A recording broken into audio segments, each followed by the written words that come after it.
Have you ever wondered how to make money in a way that doesn't burn you out, doesn't stress you out, and still allows you to be in your feminine energy? Well, then this video today is going to be for you. I am joined by my husband, Justin Keltner, who you all can thank for this YouTube channel even existing, because he's a big part of the story of how I went from being this burned out, hyper independent, stressed out, making a lot of money, but sacrificing everything that came with it, to now having this business, Mindful Success Path, which is currently, at the time of recording this, generating hundreds of dollars a day in passive income sales from digital courses. This is very different from how I used to do business before.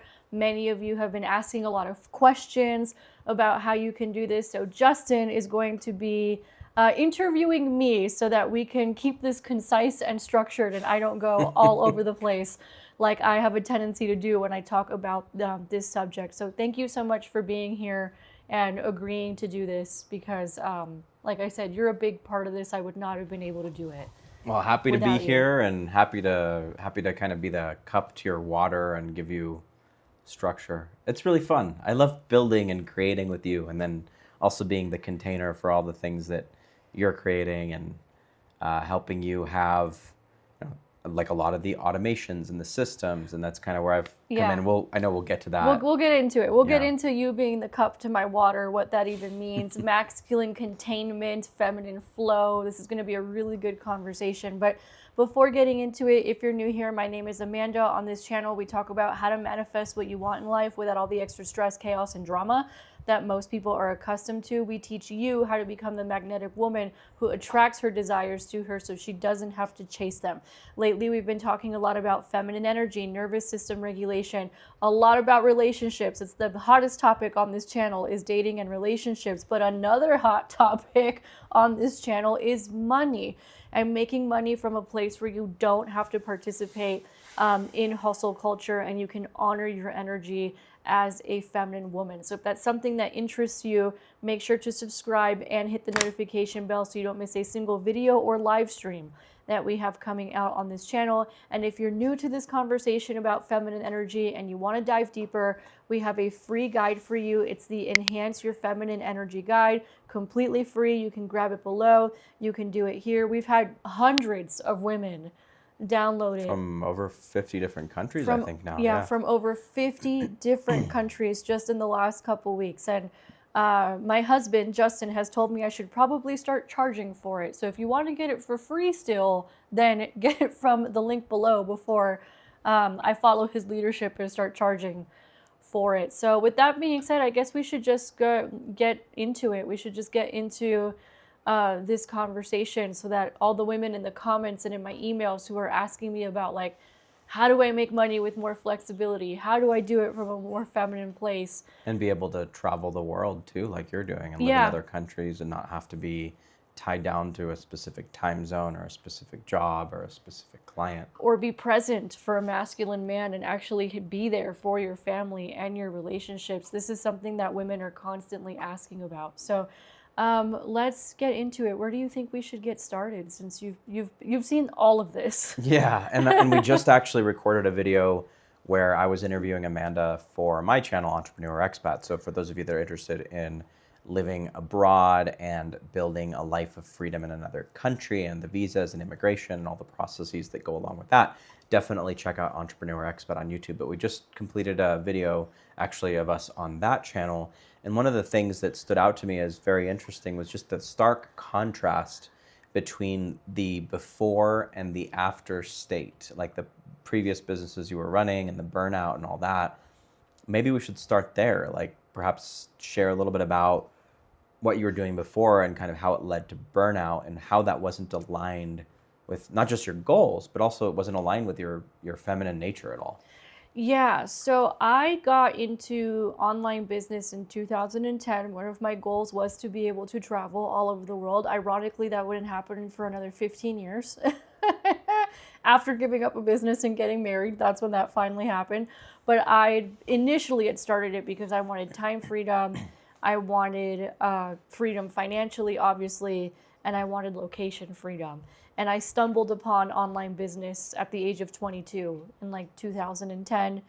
Actually, a good friend of mine who was a man had noticed that I was struggling, and he handed me a book called The Art of Nonconformity, and it was game over from there, because the author of the book was traveling to different countries, and he was making online. So was my friend.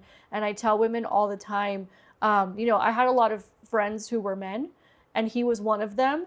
And even still then, they were constantly giving to me. I only now notice that in retrospect. Obviously, I had not clocked that when I was 22 years old, that the masculine just loves to give. But there's an example of the masculine loving to give, right? And that was kind of how we met too, where I was helping. I mean, that'd be an interesting story we'll get into to share it as well once you get to that part, because you're reminding me of kind of our story a little bit too. Yeah, we'll get into it, because that's definitely how we met as well. But anyway, long story short, I would spend like 7 to 8 years in personal finance, freelance writer, influencer.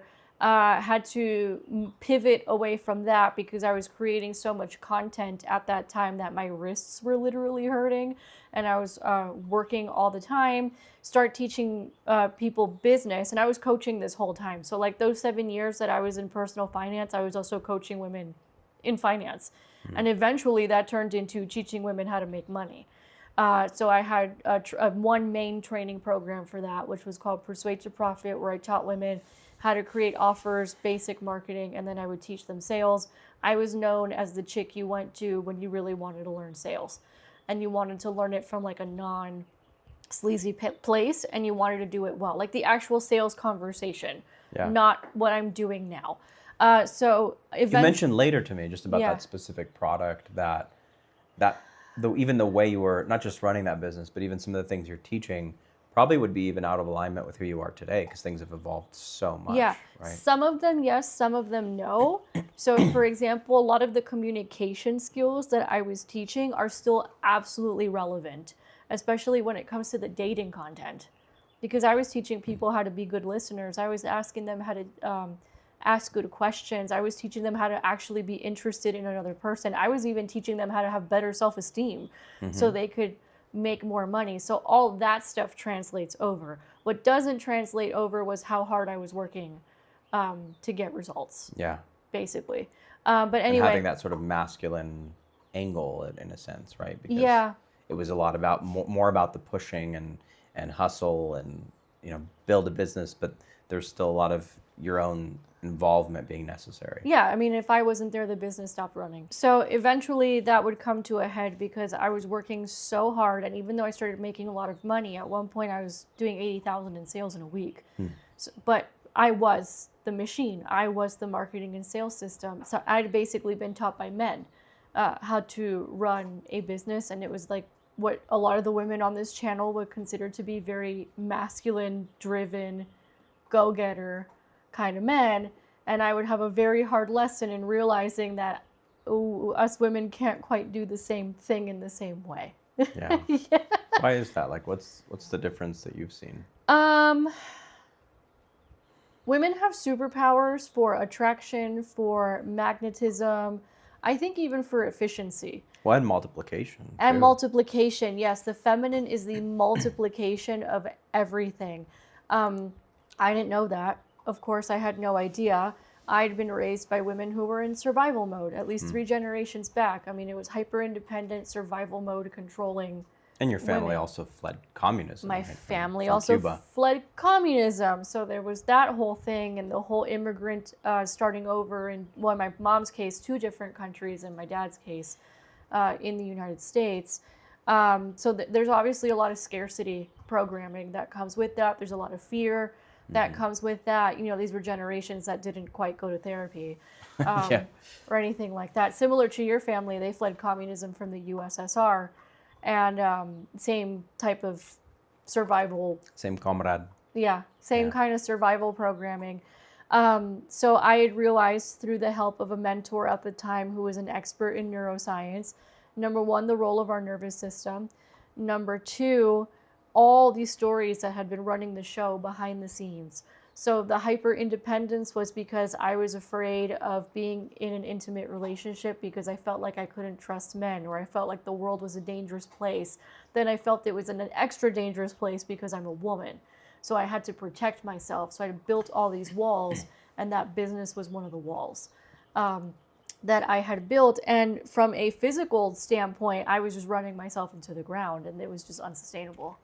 Do you see women doing that a lot these days too? Because either they Constantly. I mean, part of it is the feminism programming, part of it is other societal programming, Yeah. part of it I think is that a lot of the people teaching business either are men or they're maybe women a little bit more in their masculine. Yes, even the women who claim to teach business from a feminine energy place, I found were super masculine in how they were teaching women to go get money.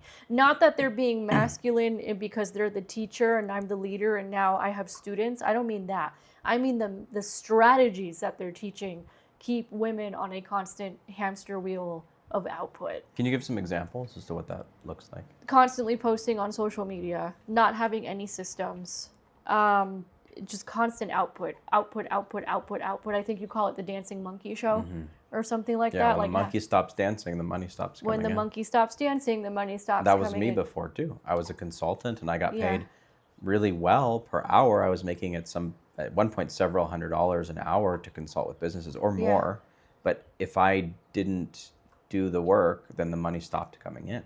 Yeah, so I think a lot of women are stuck there. A lot of women build businesses from a place of fear because they don't believe that anybody will take care of them.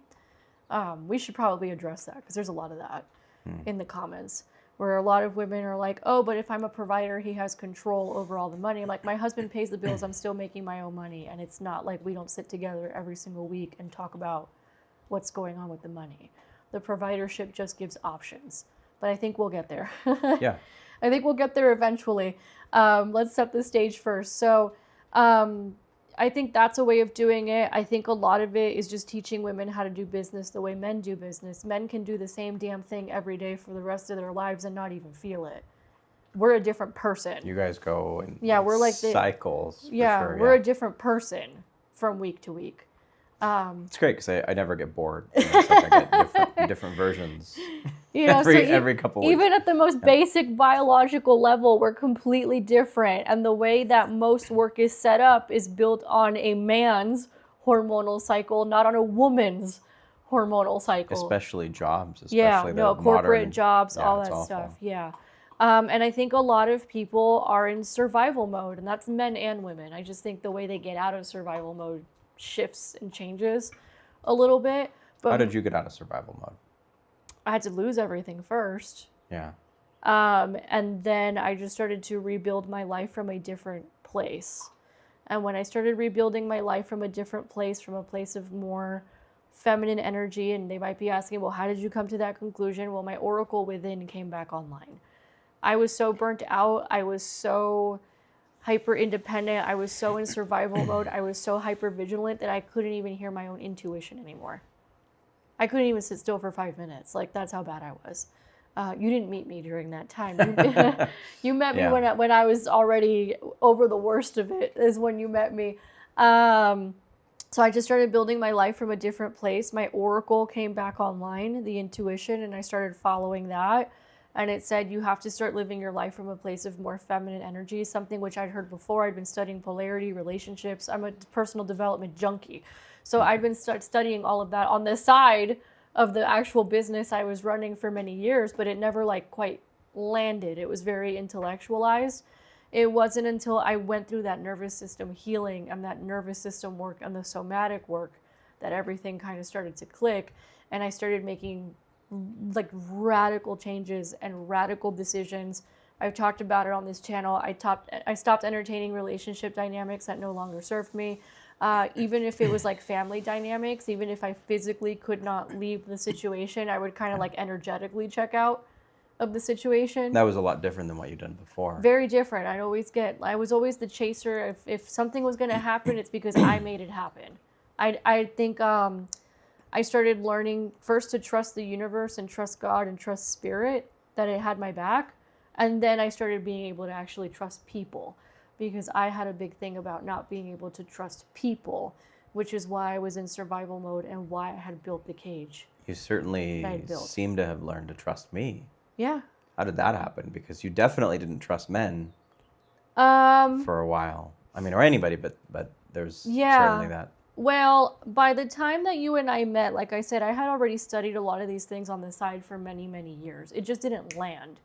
And there was something that happened when I did the nervous system healing where suddenly it landed in my body. Like it wasn't an intellectual thing anymore. It was like a yeah, duh kind of a thing.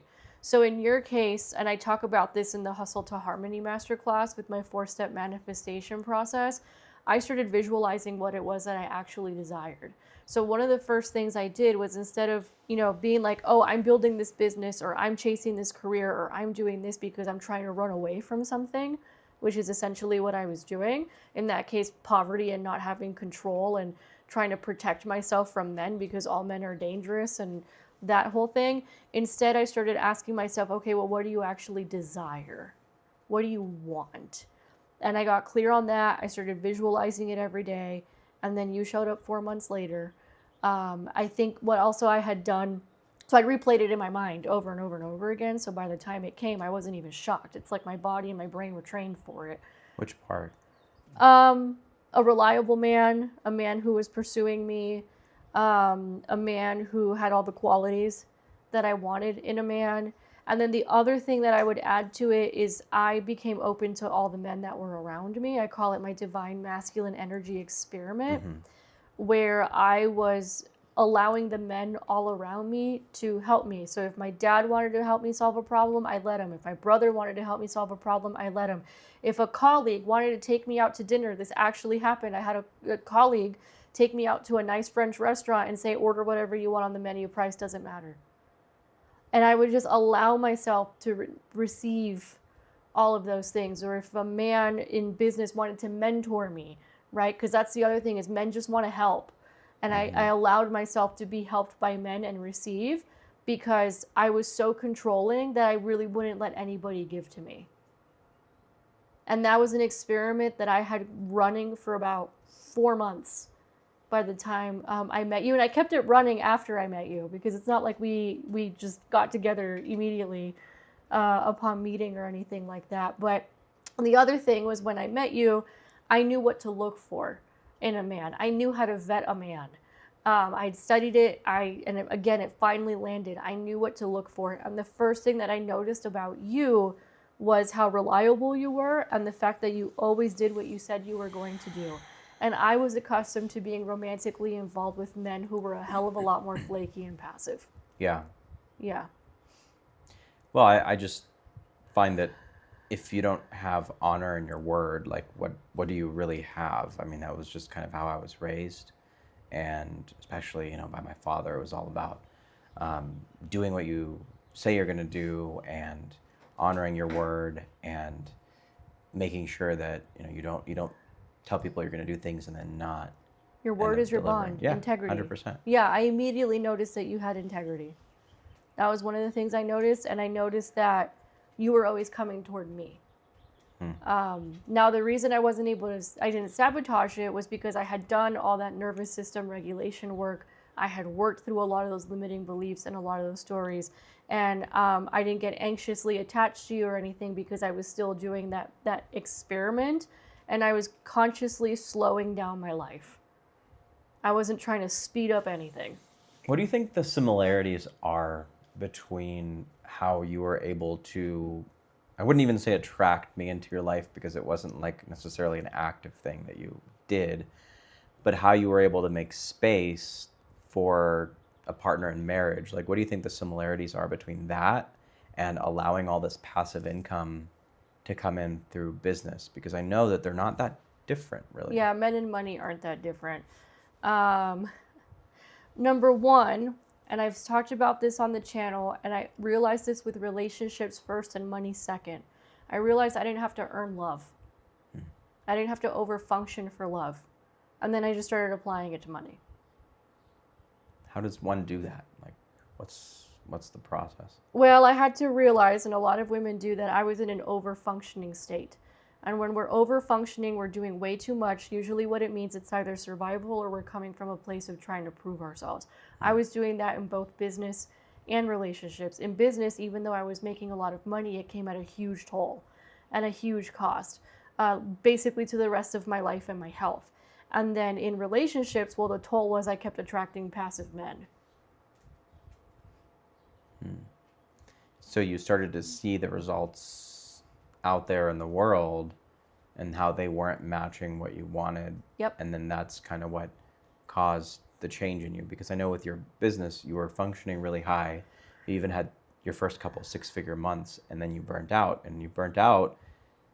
That was really the only thing that allowed you to realize that you weren't on the right track, because you thought for yourself that success was having a lot of money in the bank, was bringing in a lot of money. That I would feel safer. You'd feel safer, yeah. And I did not. No, my the exact anxiety opposite went through the happened. roof. The exact opposite happened. My anxiety went through the roof. And you said, oh no. Something's wrong. Yeah, something's off, because this Yeah. isn't what I signed up for. Something's wrong. Yeah.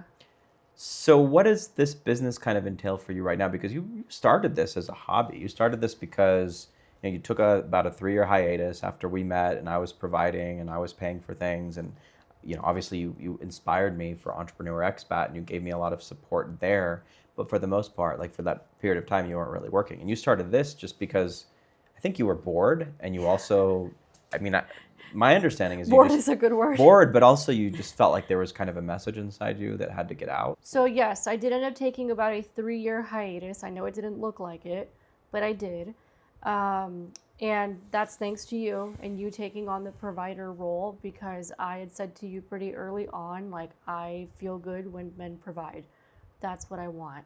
And this was very opposite to how I used to function, which was the hyper independent. I'm always going to make my own money. I'm never going to rely on a man because they're going to screw you over. Or it puts me in a dangerous position. Mm-hmm. So I think for me, that was lesson number 1. Like, I couldn't even make the money that I'm making now if it wasn't me learning that it was safe for someone to provide for me first. I'm not saying for the audience that it can't happen the other way around. I'm just saying that was my process. Yeah. That I'm good, I'm taken care of. I don't have to grind, I don't have to earn it. I don't have to twist myself into a pretzel. I don't have to overfunction and overgive. And it's interesting because when I took that 3-year hiatus, I was winding down my last business, which you helped me do. You basically took over it because I'm like, I can't do this anymore. Like I went to you, I was like, I just can't do it anymore. And I think back then I didn't even, I want to ask you this question, because back then I don't even think I had the language to articulate why I couldn't do it anymore. I don't think I did. So why were you like, okay, don't worry about it, I got everything? Because I wanted to take care of you. I just love you. And I said, you know what, you're going through some stuff and you're trying to discover yourself and you're trying to figure out what you really want to do. Obviously there's still money here, and even though we did end up winding it down and starting something much better, me building Entrepreneur Expat and all that actually partly came as a result of me taking on the responsibility of your business and having that continue to make money for several months until we kind of pivoted. But I just wanted to take care of you. I just wanted to provide for you, and I knew that you needed space because I knew how much you had been struggling with like that overachieving, and I just wanted to help provide that space and that safety and that like emotional stability for you to just kind of explore yourself and figure out what you wanted to do when you grow up. I guess that it just felt like my duty, I guess. Thank you. Thank you. I just realized we forgot an important part of the story that comes even before the provision of how I knew I could trust you. So this was before we were even dating. We met through work. We were collaborating on projects together. You noticed that I was very freakishly obsessed with systems. And I became obsessed with systems, which are like technology, automations, Yeah, all that I asked you why. You asked me why. And I said, because I'm getting ready to get married and I need these systems working so that I have space, so I'm not working all the time, so I can get married. And to be clear, you didn't have anyone yet that No. you were going to marry either. No. For a second I was like, oh, you're getting married, like and then I realized what you were saying, which is like you're opening up space to be able to do that and not have to work all the time and not have to keep pushing. Yeah, so my original plan was just systematize the business I already had, but then when you and I got together and then I realized I can't keep doing the business I was doing before. You took on the provider role, you started Entrepreneur Expat, you grew that, and especially after we got married, that's when I really like stopped like altogether, like the old business or anything having to do with it. It was done. And when I heard you say that, when I heard you say, I'm trying to make space to get married, what was my reaction? You leaned back and smiled and had a look on your face like challenge accepted. That's what it looked like from my end. What was going through your head? Well, I guess, and we weren't even close to dating at that time. No. We were just kind of colleagues, but I was already kind of getting that energy from you where I'm like, oh, I like this girl. That was just the vibe I got. And yeah, I kind of said, well, bet. To me, it was like, oh, this woman is actually serious. So I guess if this is going to go anywhere, because I wasn't sure where it was going at that point in time, if this is going to go anywhere, well, I'd better come at it from a serious place. And I guess I did, and here we are. Married, businesses, fur children. Got the ring. Got the rings, yeah. So that was an important part of the story, right? And after that, I noticed that you basically started going above and beyond to try and help me figure that out.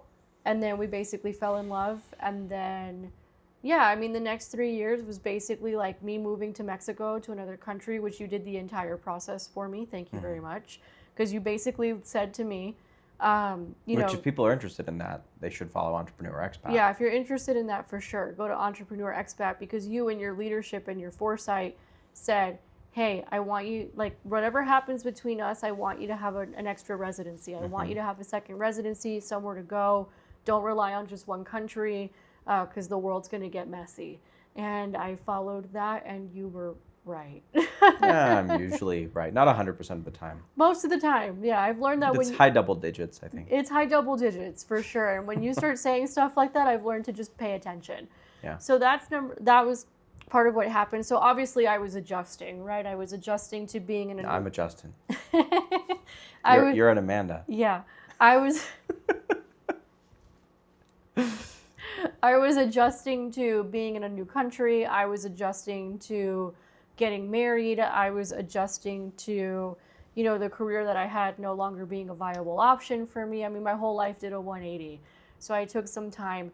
And during that time, I did start getting inklings, because we were taking meditation classes here in Mexico. We were getting trained in holistic healing. You bought me a neuroscience certification and some other things. And I was just like studying and doing things. And I would start getting these inklings, like there's something here. I have to talk to women about this. I have to talk to women about this.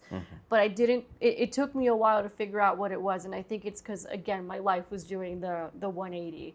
Yeah. So I had to, and also I had neglected so many parts of my life, like relationships, my body. Like I'd neglected so much that I had to kind of rebalance my life before I could, jump into trying to make money again. But I mean, I knew eventually I'd come back around to it. Once an entrepreneur, always an entrepreneur. That's true. It's like a gene or something. I don't know. So I knew eventually I'd come back around to it. Weird things started happening. So I would sit in meditation. I had a lot more time to meditate now, and I just kind of floated, I guess, like a fairy for a while. You are a fairy, that's for sure. I just kind of floated like a fairy for a while, because you were being the provider, which, when I said, hey, I'm stepping back, and you became a full provider, like your confidence just went through the roof.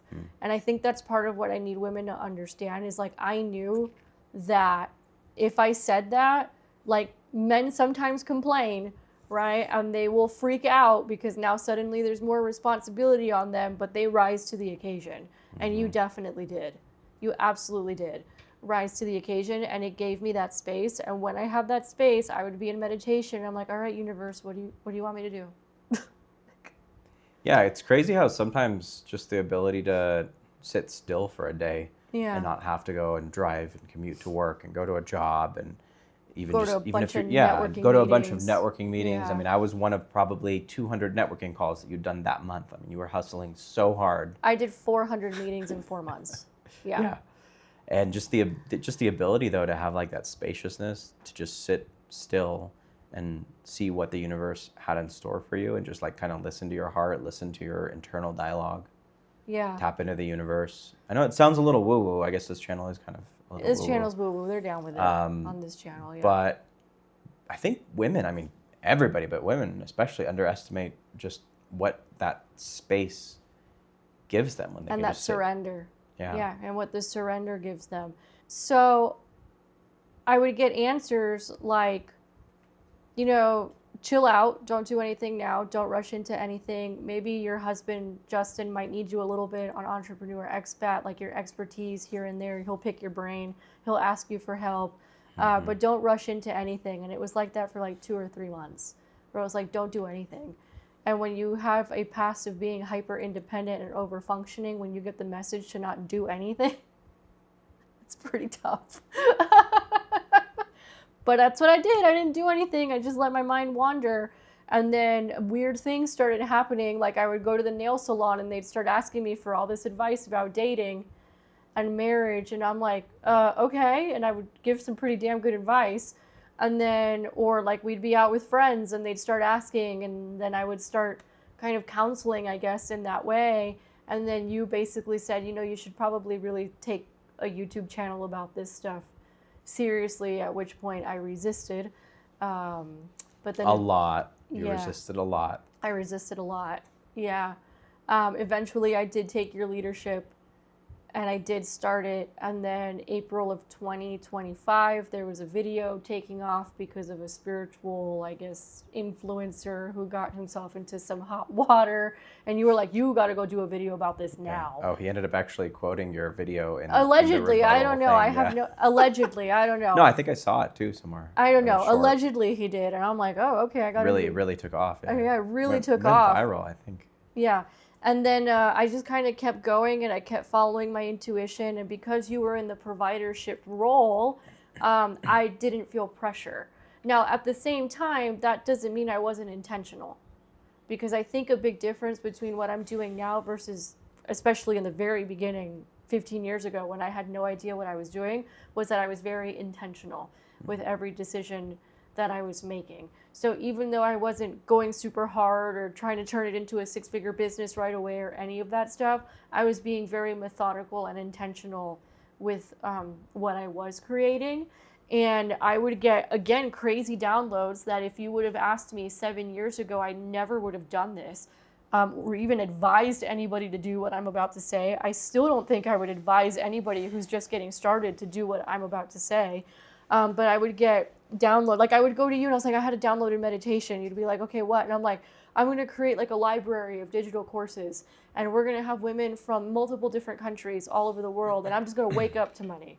Yeah. Like I'm not going to have to grind and hustle like I did before. And you were like, are you sure? Like even you were like, why don't you do private coaching? Why don't you do this? And women were asking me for it in the comments. And paying you for it. And paying me for it. And I was like, you had like 4 to 5 figures coming in just being thrown at you for coaching too. Yeah. And then eventually, like not eventually, very quickly, right, my intuition came in and said, stop doing this. Here's what I want you to do instead. And I was like, okay, all right, that's what we're doing. And then now we're getting hundreds of dollars, sometimes over $1,000 a day in sales. Like I wake up to money from women from at least 45 different countries.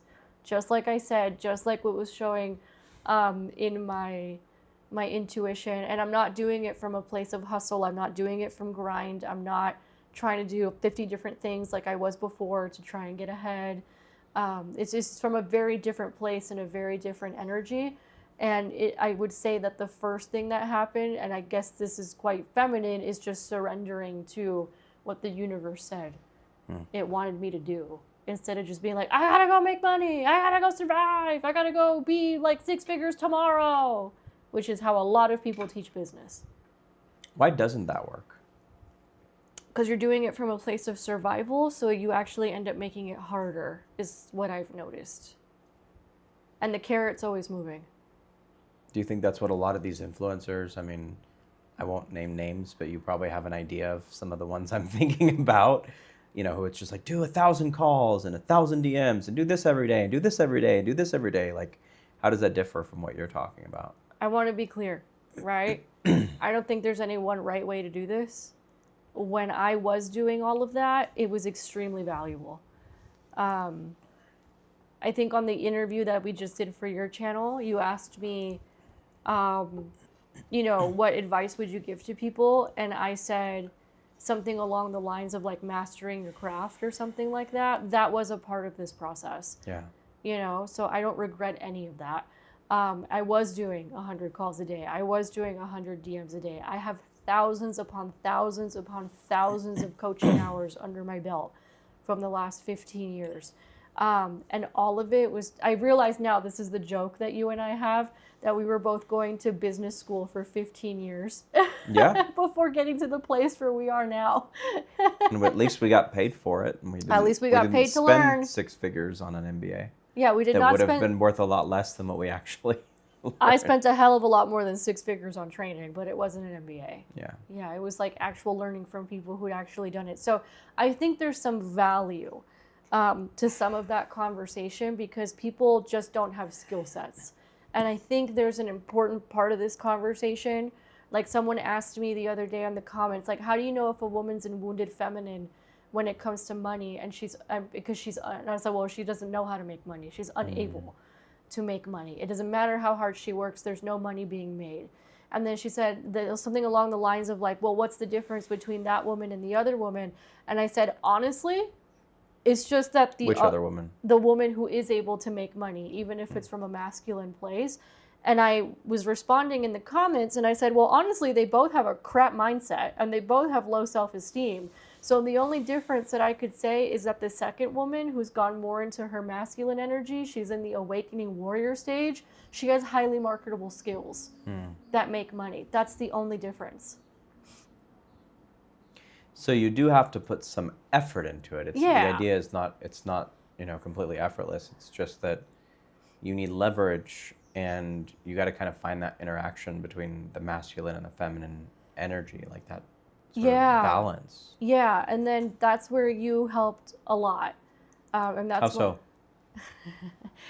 Well, I would go to you. Well, first of all, you encouraged me to even do this to begin with, right? So I tell a lot of the ladies, don't thank me, thank Justin. Because if it wasn't for him, this wouldn't even exist. Because I was talking his ear off or talking people's ear off at the nail salon or with our friends or like even my business, even like our house sitter a couple years ago was having, and then I would end up like coaching her through it or whatever. And so you were persistent. You were persistent and encouraged me until finally I was like, okay, I'm ready. I'm going to try and do this.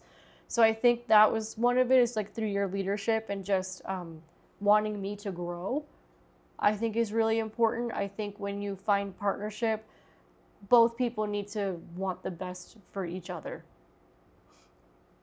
And you really helped me do that. You really helped me up my game, I guess, so to speak, in that department and to be the best person I could be. But you didn't do it from a place that a lot of men do it from, which is like, you need to go get a job. You need to go do this and bring money. You need to pay half the bills. You never did any of that.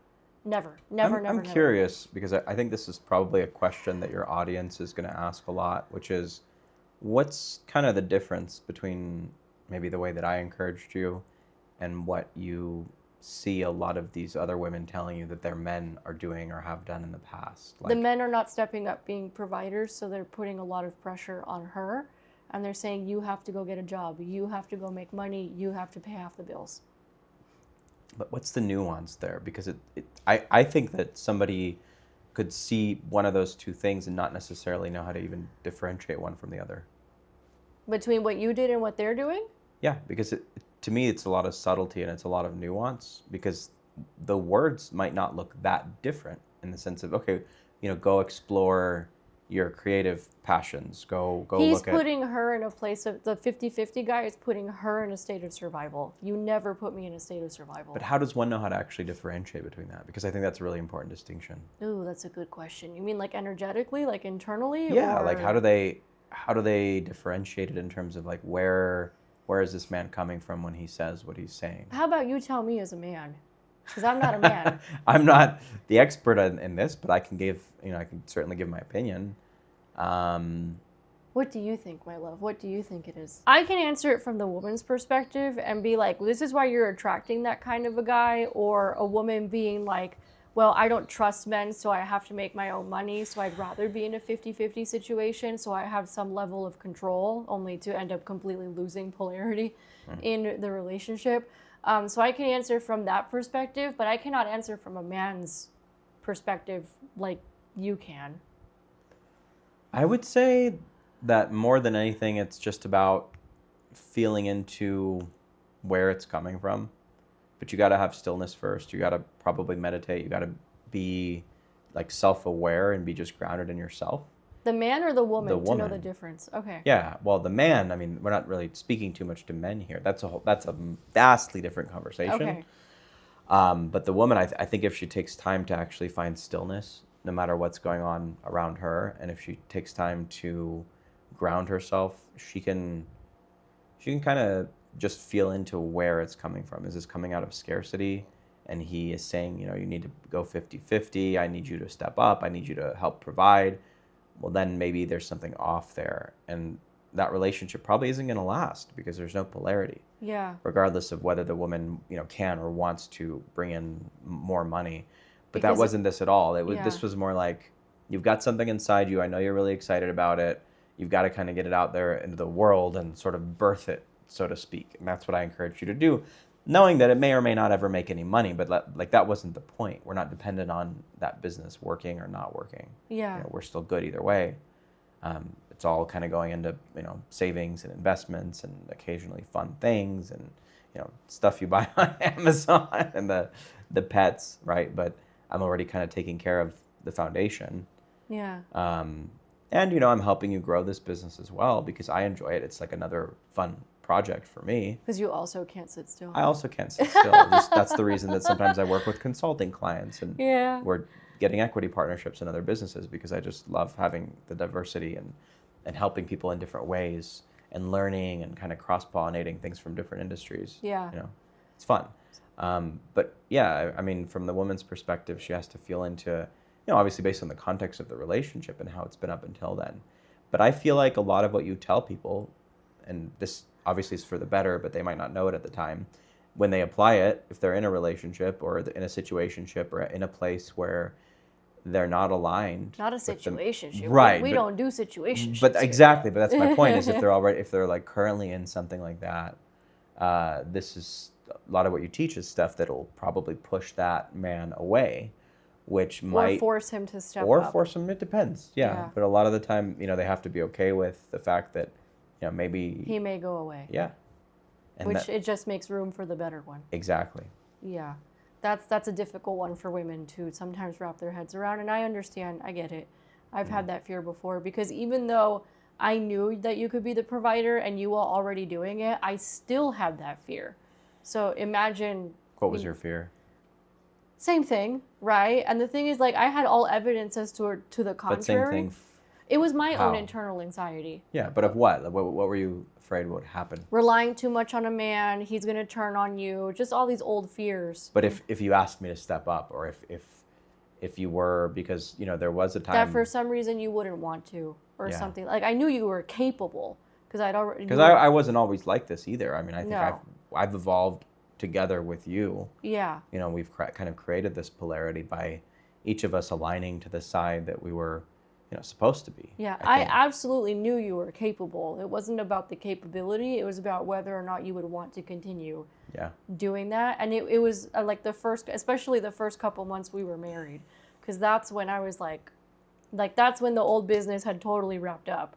But we basically were like wrapping it up, like legally and all that kind of stuff, and then got married like the next day. That's like, it all just kind of aligned that way. And those first 2 months, I had extreme anxiety not because I didn't trust you, it had nothing to do with you, it was all me.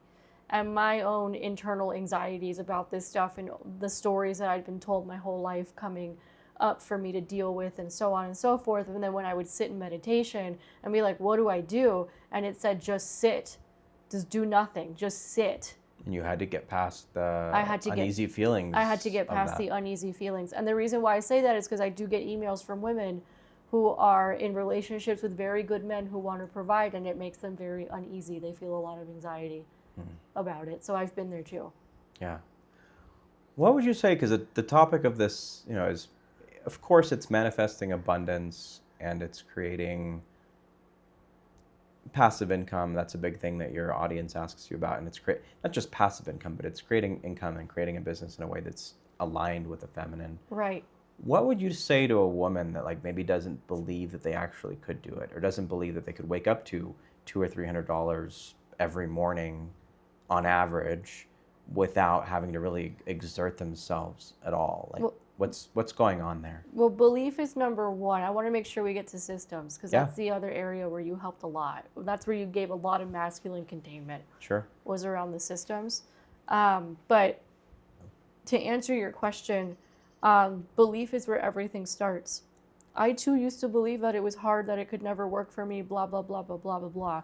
You've seen me. How much time do I spend every day in meditation, journaling, just rewiring my beliefs? Half the time. Half the time, at least half the day, at Yeah. least. Yeah. So for me, it was really realizing like, wait, that's the core of everything, right? And how many times have you seen me almost give up on mindful success? I don't want to do this anymore, blah, blah, blah, blah, blah. And then boom, right? It just floodgates of money just like open every single freaking time I've wanted to quit. And you're like, see what happens every time you want to quit? Like, but yeah, I would say belief is everything. I think other things that were really big for me, it wasn't just the belief that money could be easier.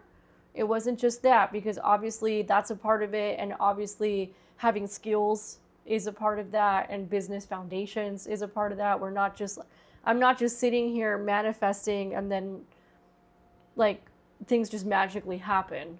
Like there's been an order of operations. There's been a sequence. How do you call it? A sequence of events or something, to use your terminology.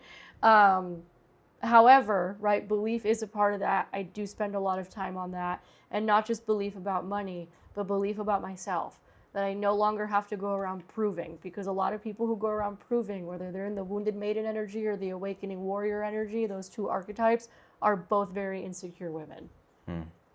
Very insecure women, right? So I had to become a different woman from the inside out, where I had internal safety, where I had internal abundance, where I learned how to deal with my triggers. I learned how to deal with my doubts. I learned how to deal with my anxieties from a healthy place. And then from there, I was able to start turning my beliefs around. Yeah, so belief is number one. Belief is number one, yeah. And then what about the systems? I mean, would you say those are the top two, the belief and then having the systems to actually support you so you don't crash? Yes, right. So I think this is just business in general.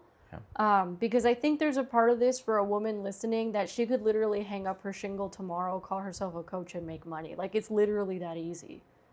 Would you agree? Because you've been in entrepreneurship 15 years. I think if your mindset's in the right place, you can. If your mindset's mindset's messed up, then there's no chance in hell that you're going to. But theoretically, it's literally as easy as find a problem, create the solution to the problem, sell it the next day. Yep. Like it's that like not even theoretically, it's literally that easy, especially with the age of the internet. I think for me, what I had to learn how to do, and I learned this a lot from you, is previously I was just like the constant creative, constant output.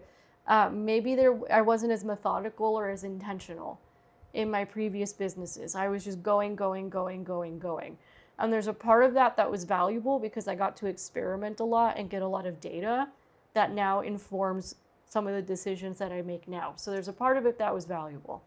But what I learned from you, because you're just like a very structured systems containment kind of guy, you're the cup to my water. I get the crazy creative ideas. I know how to like tap into what's going on with people. I know how to create a bunch of stuff, and then you know how to create the systems that contain it. I almost don't even have the words for it because I'm not a systems person. Can you help? Well, I think that the lesson that I have learned that's probably been the most profound that I've tried to share a lot with you is that if you're going to build something at all, why don't you just build it once and actually create it in a way that it doesn't matter if one person buys the offer or 1 million people buy the offer, your systems are going to handle most of the work behind the scenes. So you have the freedom to just focus on the marketing, focus on the sales, but really you're selling within your marketing. You're not really doing any one-on-one sales with this. Oh my God, my business. calendar used to be full of like 6 or 7 sales calls a day. And it's like a lot of the time it's unnecessary, especially with something that targets a broader market, like some of what you're doing here. Yeah. So the systems are what, I mean, from a black and white perspective, like on the ground, what actually is happening, the systems are what allows, somebody to opt in for a guide and an email to be delivered and a text message to be delivered. And We're also working on AI and other tools that will even interact with people and give them answers and direct them to different products based on what their needs are. So that's part of systems as well. But really simply, it's just automating the things that you would manually do. Imagine if you got a sale and you had to, somebody wanted to buy something. There was no order form. You had to call them after they left you a phone number and an email. You had to call them when you were available and then get their credit card over the phone and then, run it, write down the numbers and then call New York. I know this is a little bit of a, I making it a little hyperbole, but you had to do all that manually and then physically send them the thing or manually email it to them. The systems handle all of it so in an automated way. What I'm hearing, right, in a way that the ladies will understand, is that it hasn't been made easy for the person wanting to buy to be able to buy. Exactly. The other thing I'm hearing is that it hasn't been made easy for the person running the business to be able to deliver. Exactly. So it's getting the marketing qualified lead to actually be a sales qualified lead, right? Like getting them to have all the information that they need in order to make a purchasing decision, and then also delivering the thing to them, and then being able to upsell, and then being able to cross-sell or downsell. And then, of course, maintaining the relationship with the customer through things like automated email marketing. You hit one button and an email sends to 500 or 600 people. Yeah, he built all of this for me, by the way. That's my expertise. That's his expertise. He built all of this for me. I basically went to you and I said, "This is my desire," and you were like building. Like a genie. Yeah, you rubbed my belly, and then, or is that Buddha? I don't know. And you're I was your little marketing genie. You're like building membership sites and building custom plugins. And custom servers. We own our own servers now. Of course. That's all part of the systems. We also have clusters, so that if anything happens geographically where our servers are at in the US, we can instantly switch it over to another country. See, that's another just very IP. masculine of you, just thinking of all the problems that could happen and just having the plan in place so that we're mitigating. So that you don't have to think about any of it. So I don't have to think about any of it. Thank you. And our sites in the last 6 months haven't been down for really more than 10 minutes at a time, if that, in an emergency. I would also say that coming from a place of feminine energy, the other thing that comes to mind is allowing support and allowing people to help you. I mean, yes, you are my husband and you're a provider, but even before we were dating and even before any of that, I was still allowing you to help me.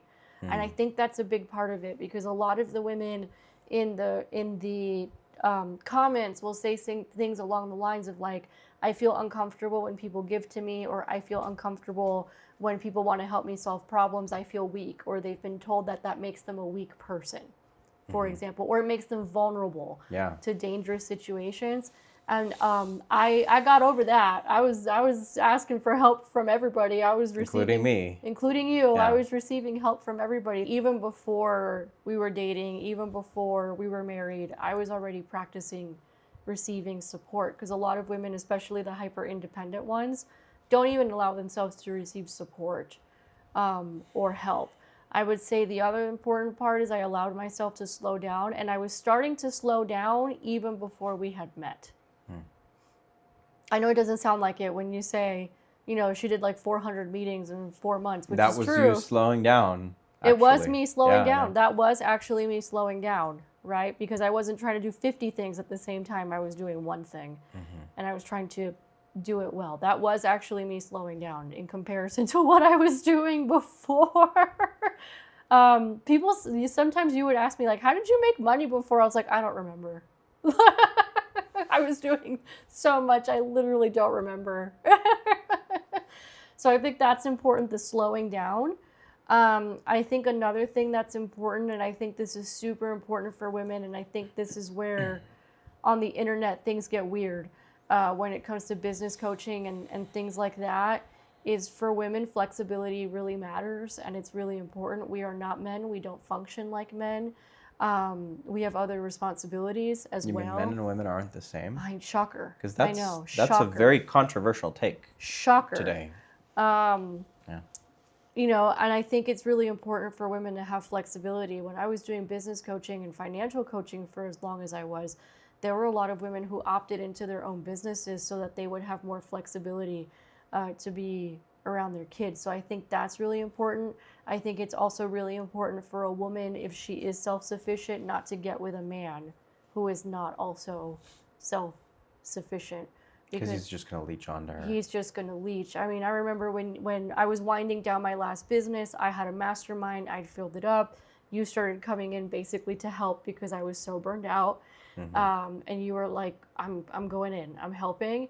And some of the stories we would hear from some of these women, that's also why I couldn't keep doing the previous business. I remember. Some of the stories, you and I would get off the call, we'd be like, what the hell is happening? Like, you're making all the money, but your husband's playing video games all day, and you're going to go pick up the kids, which is why you can't do X, Y, and Z, but he's sitting around doing nothing.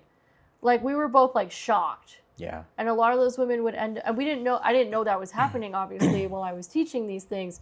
Those stories just started coming up while I was winding down the last business. And probably because the universe was saying, hey, maybe there's something here. Maybe there's something here. Yeah. So I think that's important. Like, if you are a self-sufficient woman, still get with a provider man. Being with a provider man gives you options the same way that you gave me options. And also, I've never once on this channel said women should not or cannot make their own money. But that's where people jump to conclusions. Yeah, I mean, it's the pendulum swinging the other way. Or when you Yeah. say one thing, people tend to collapse ideas to make them more simple. So Yeah. they do like the least common denominator and say, oh, this sounds like this theory or this other thing, so then we must put you into this bucket. But just like we're not, left or right, red or blue, right? We don't buy into that system. It's the Yeah. same kind of thing. You can't. We're not spouting ideologies here, neither of our businesses or our channels. We're talking about the truth and what's true to us. Yeah.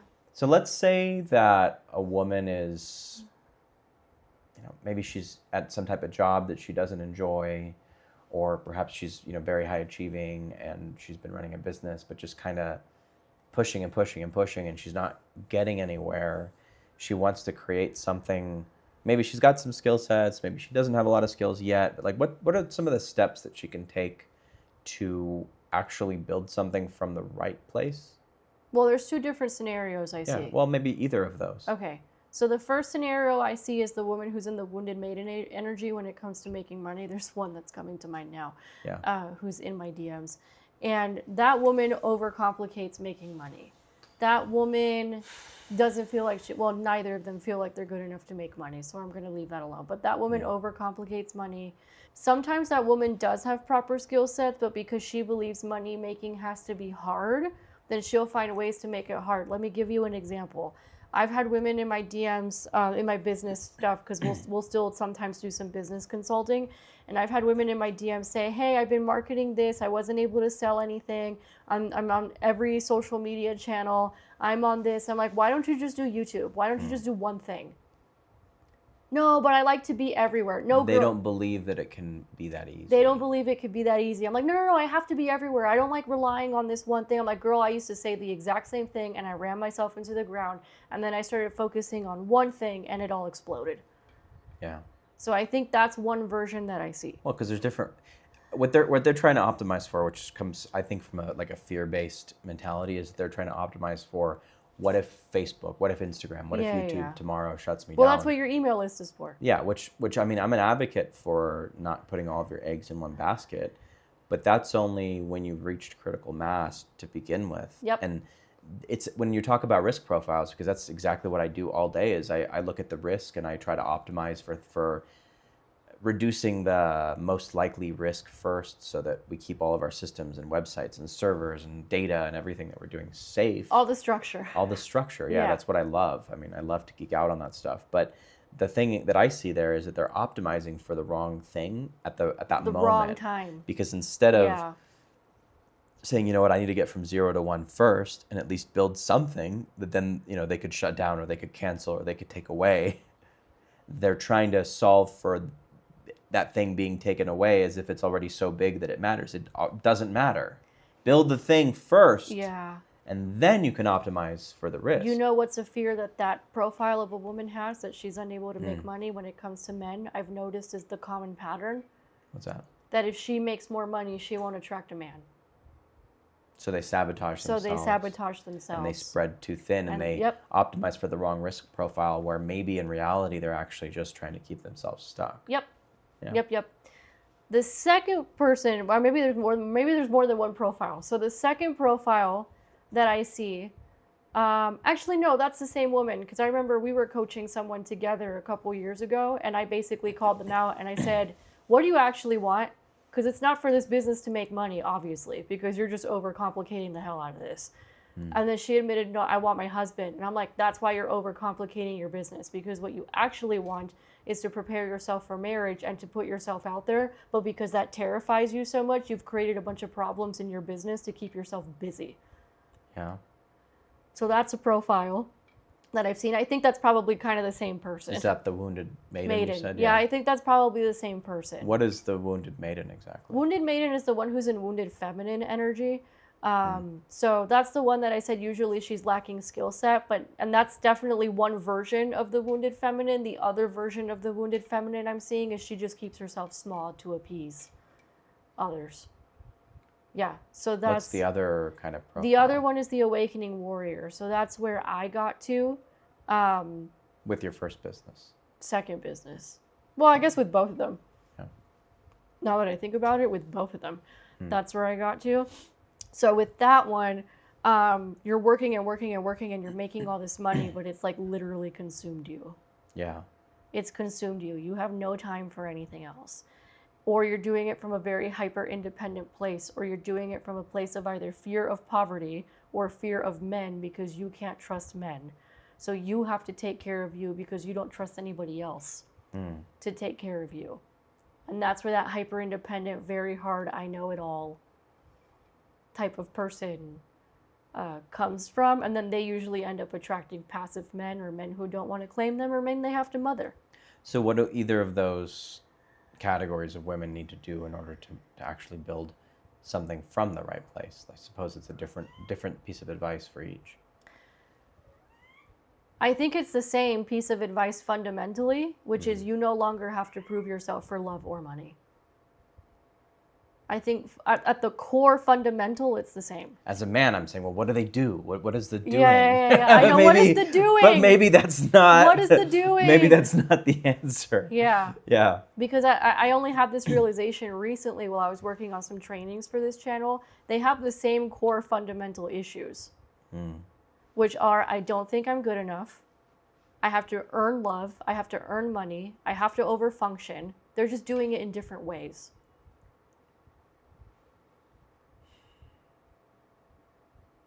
Are you shocked that you're just like... No, I'm just admiring you. Oh, thanks. You're cool. I like you.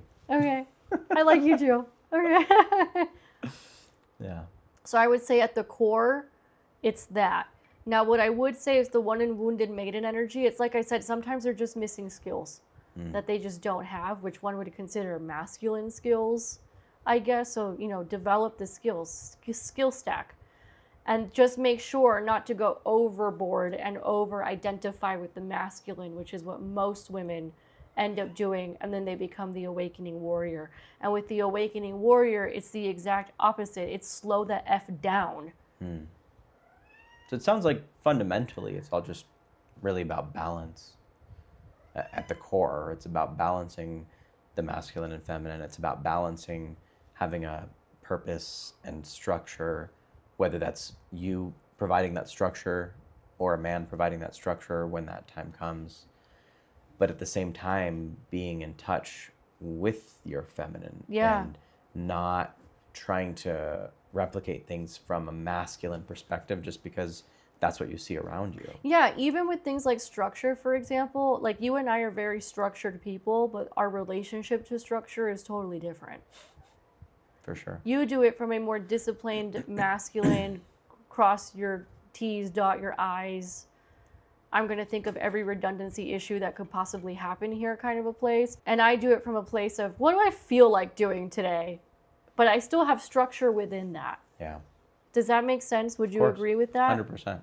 Or like, how am I feeling today? And then create the structure based on that. But I'm still very structured. But women have to acknowledge their feelings more and their energy instead of trying to just push through stuff. Just trying to do it like a man. Anything else that you would leave people with in terms of here's kind of the framework, here are the fundamentals of setting yourself up so that you can actually have a business that makes money whether you're working or yeah, not. that makes money in a way that isn't going to burn you out. Well, I think this applies to both men and women, which is don't trade time for money. I think now with the age of the internet, it's easier than ever. And the age of AI. And the age of AI, oh my God. You barely have to do barely anything. have to do anything at this point. Like, honestly, like the stuff that we do now 15 years ago was so much more work. So much more work than it is now with the tools and the software and the AI and all that stuff that we have available. So don't trade time for money. Build actual assets, like digital assets. Learn because the assets can work for you. You don't have to keep working for the money. You can build the assets, and then the assets work, whether that's the systems or the products. We probably made money while we're sitting here. Well, we made at least $30 or $40 just as we were filming the last video. One. Yeah, just boom, here it comes. It just came in. There's probably a couple more of those. Boop, boop, like it just comes in, right? So I think that's really important. I think I think for everybody, it's about learning how to be intentional. What's your perspective as a man? Because I was going to ask you this question actually. A lot of the hustle culture stuff that's out there is promoted by men. Yeah. There's a lot of women who promote it too, though. Okay, even some of the feminine energy ones, they promote it too. But a lot of the hustle culture stuff is promoted by men. But it's interesting how when it comes to building a real business with systems and processes, I've also learned that from men. And it has absolutely nothing to do with hustling. So how do you reconcile that? Or like, what do you think is going on there as a man? I think that to a certain extent, from a man's perspective, you do need to hustle a little bit in the sense that there is sometimes a lot more of a grind, but men, or challenge. More of a grind, more of a challenge. Yeah, because men need a challenge. Yeah. I also think that men, if you want to get really woo-woo just from a spiritual perspective, we're more like the hunters. We're the ones who like go out and do shit and make things happen, versus a woman will, with her energy, attract things to her. Right. I think it's just a different, really, again, we're going off on a little bit of a spiritual limb here, but like it's a different thing energetically. So I think that to an extent, some of the hustle culture stuff might work for men, at least a little bit better than it does for women. Definitely doesn't work for women. But to an extent, even for men, I think that a lot of the men that are promoting that are those kind of wounded warriors. I don't know if that's the right term for it, but they're the men that just also really feel like they need to prove something. I mean, I've been around a lot of millionaires and decamillionaires and centimillionaires. I mean, growing up in the Bay Area where I did, and seeing people raise hundreds of millions for their startup and then have an exit and have a bunch of money, but still not necessarily have happiness or fulfillment. And a lot of the time, they were involved in that kind of Silicon Valley hustle culture, right? It's not always about working harder than the next person. Sometimes even for men, it's about tapping into your internal power, your internal wisdom, your own greatness, and then working smarter instead of harder. That's what I had to say. I am also thinking now, as you're speaking, that there's a difference between a man who hustles and go out and hunts and a man who builds. And the masculine builds. Yeah, I think the true masculine builds. Yeah, the feminine inspires, the masculine builds, is what I'm starting to realize.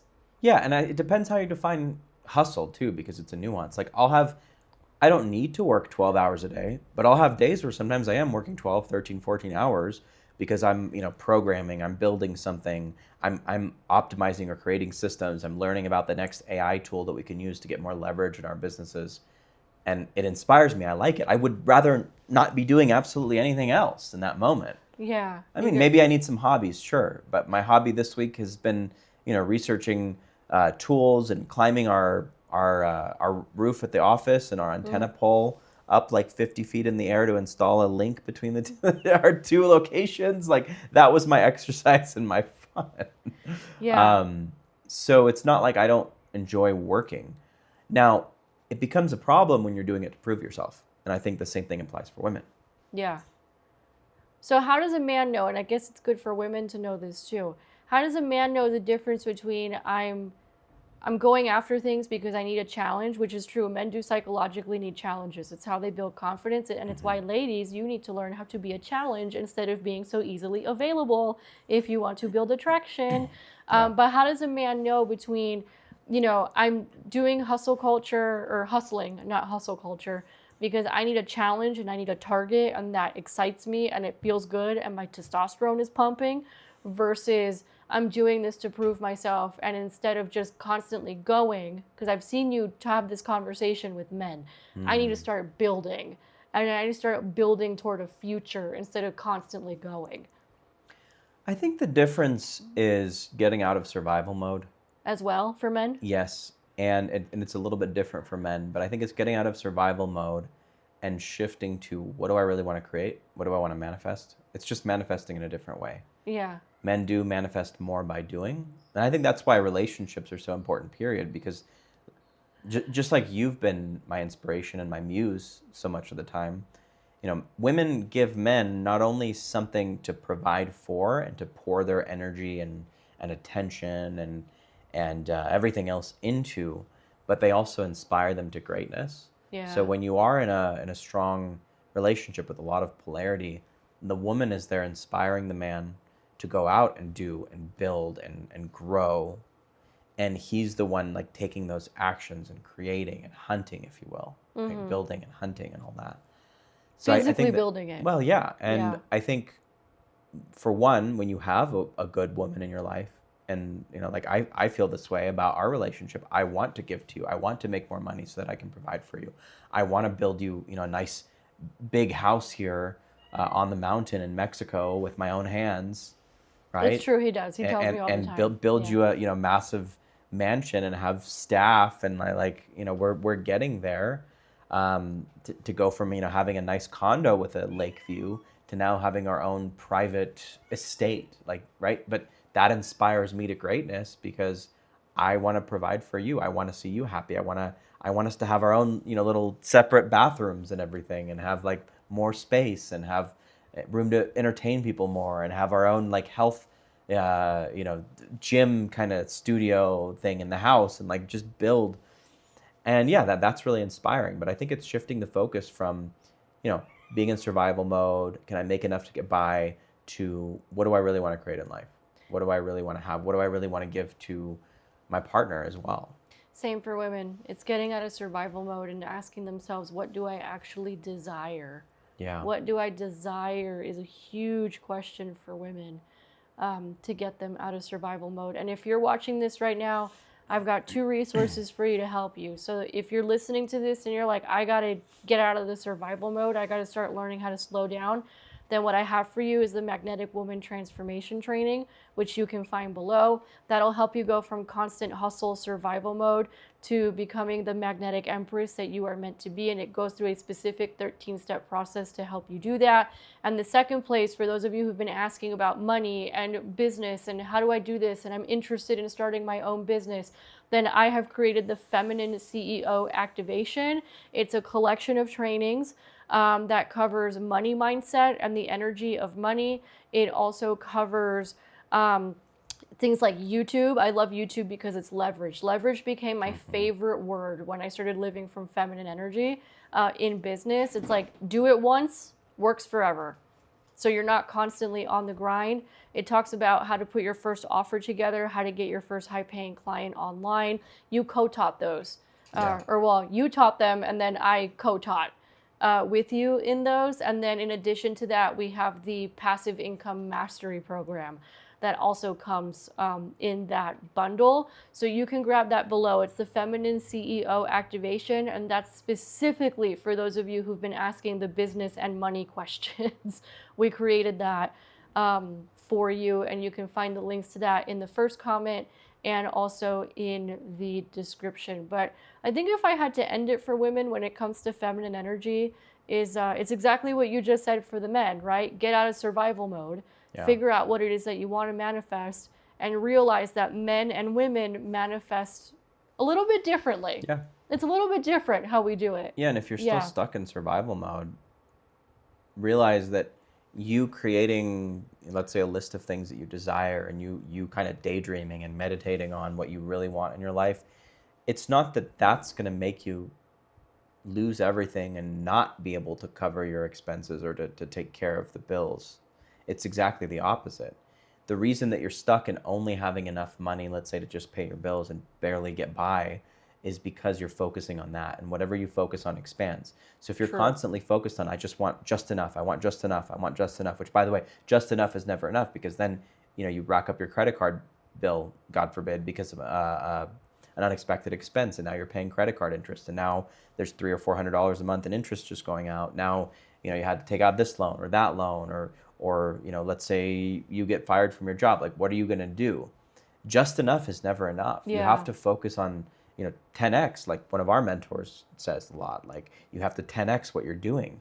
You have to think much, much bigger. Instead of saying, you know what, I need $60,000 a year to survive. Why can't you make $600,000? Or, F it, like, make it $1 million.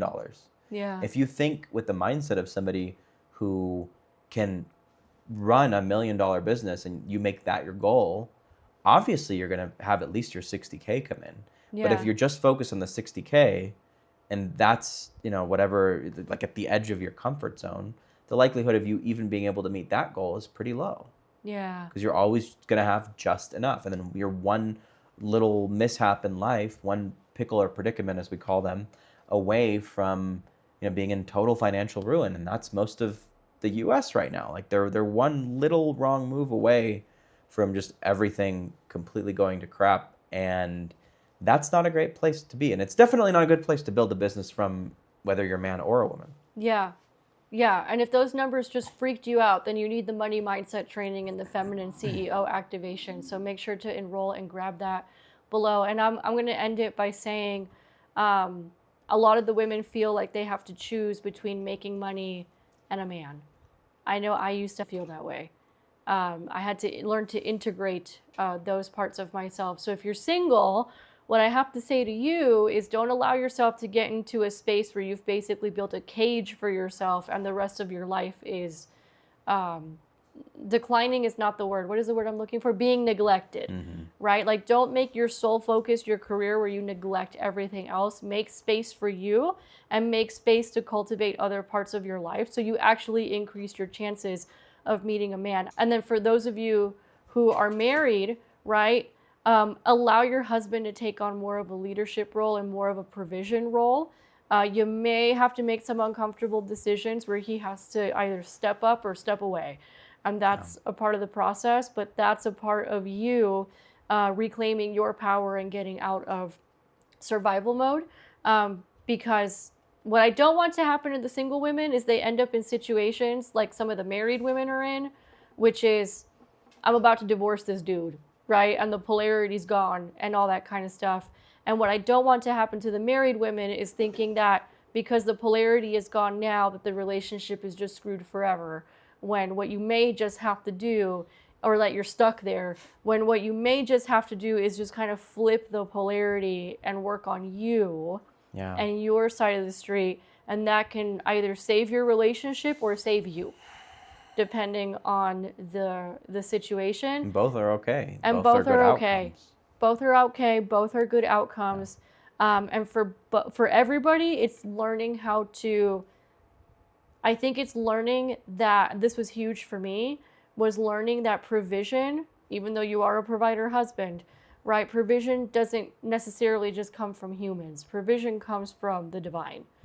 And realizing that that's your first provider. And those of you who are single, I really need you to understand that provision comes from your provider, their divine provider. And that's the first place it starts. And then it starts to trickle down through people.